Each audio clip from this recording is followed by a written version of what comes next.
welcome to Sim UK. I'm going to do a little review today on a game called Retro Parking. So Retro Parking is a game I picked up in the Steam sale just a couple of days ago. I think it set me back about £3, something like that. £2.50, £3? Not very much, just a few pounds. This game is by BYCODEC, and that's not me stuttering. The company who make this are called BYCODEC TEKNOLOJI Limited.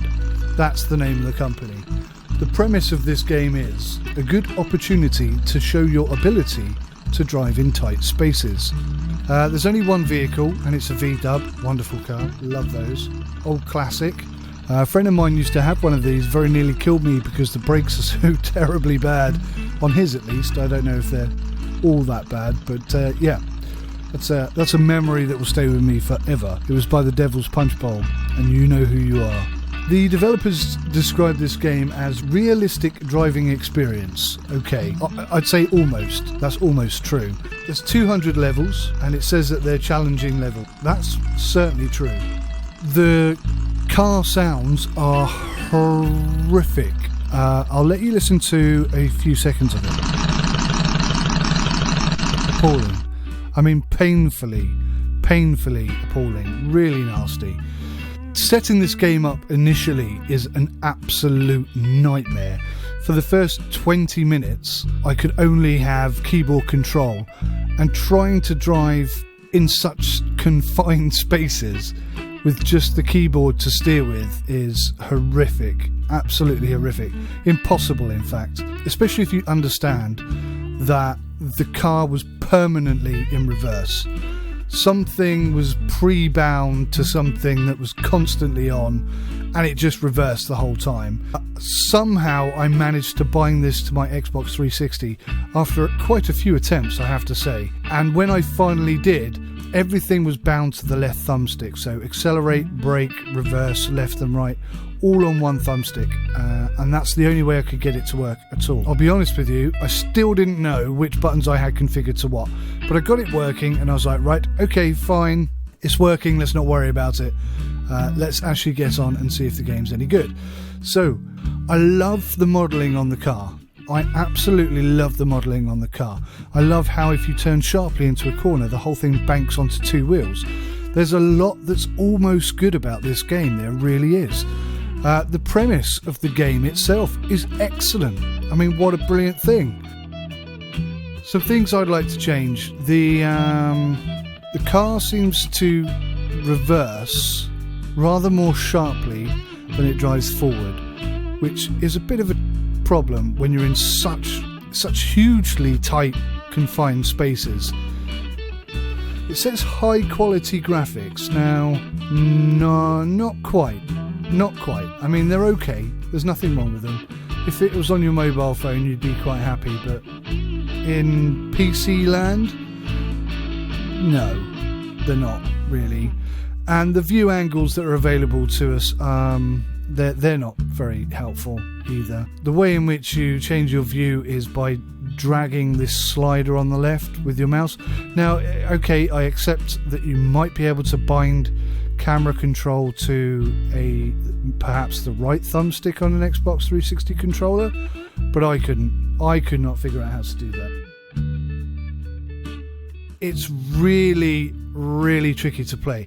Out of the 200 levels, it seems to me as though they've got the game to a point where it works, and then just try to make as many levels as they could. Because on some levels, you can just skip bits. Like the entire thing. You can just... They've put the cones slightly too far apart, and you can just drive through the middle of them and complete the mission. So I don't think that's intentional. Lack of attention to detail, let's say.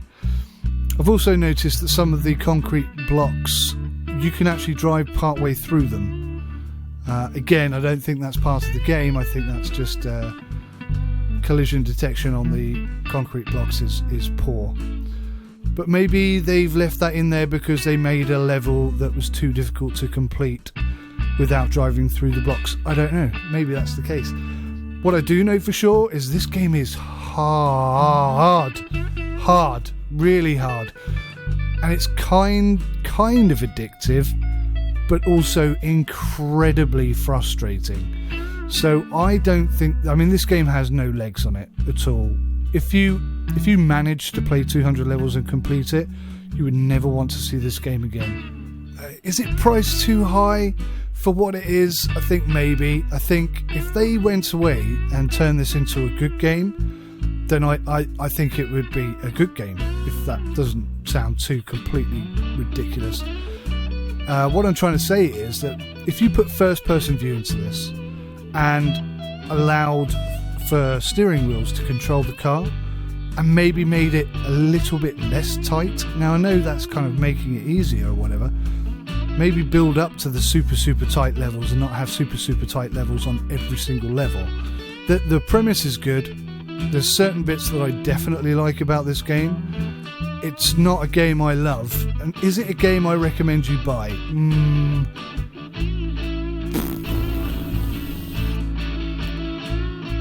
No.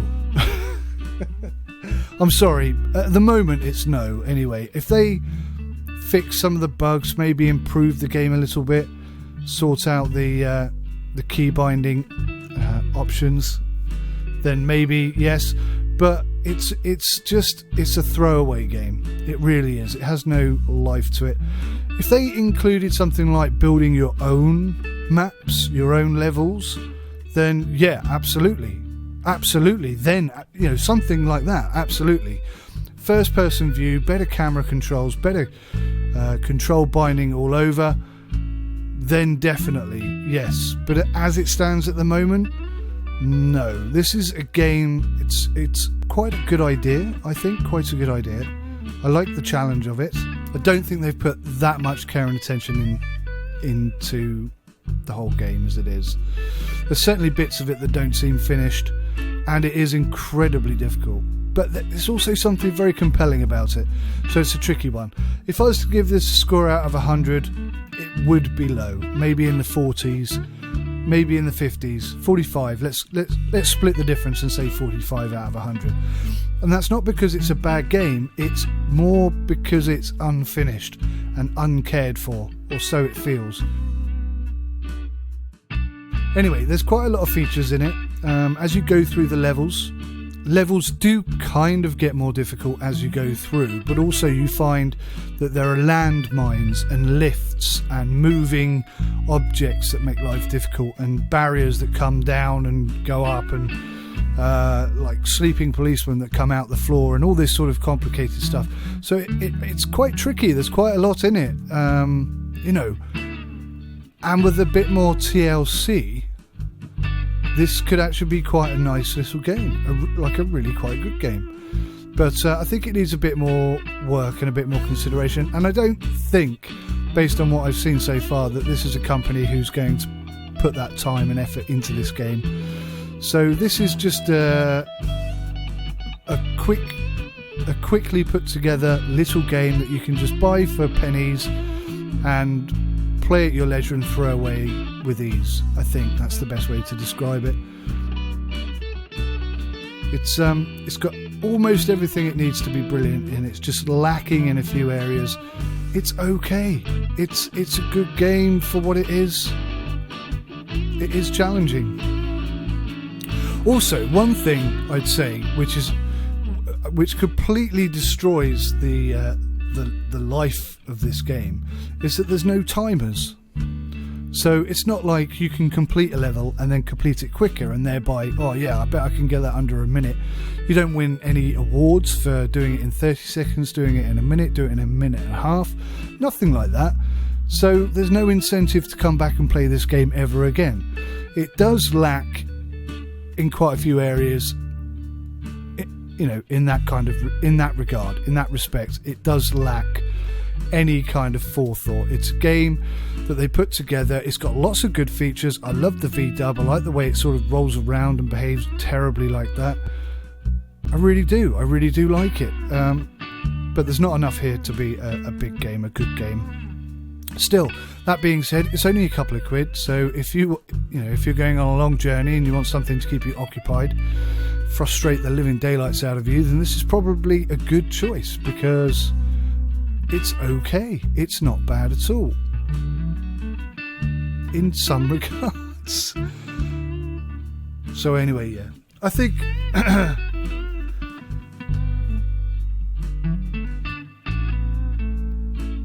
there's lots to like and lots to hate, all at the same time. That's all from me, guys. I hope you enjoyed this review. It was only a quick one, just to just to fill you guys in, so you don't jump in blind on something like this. I hope you enjoyed it. If you did, please hit the like button, and if you'd like to see more, then subscribe. That's pretty much all for me, so take care of yourselves now. Goodbye.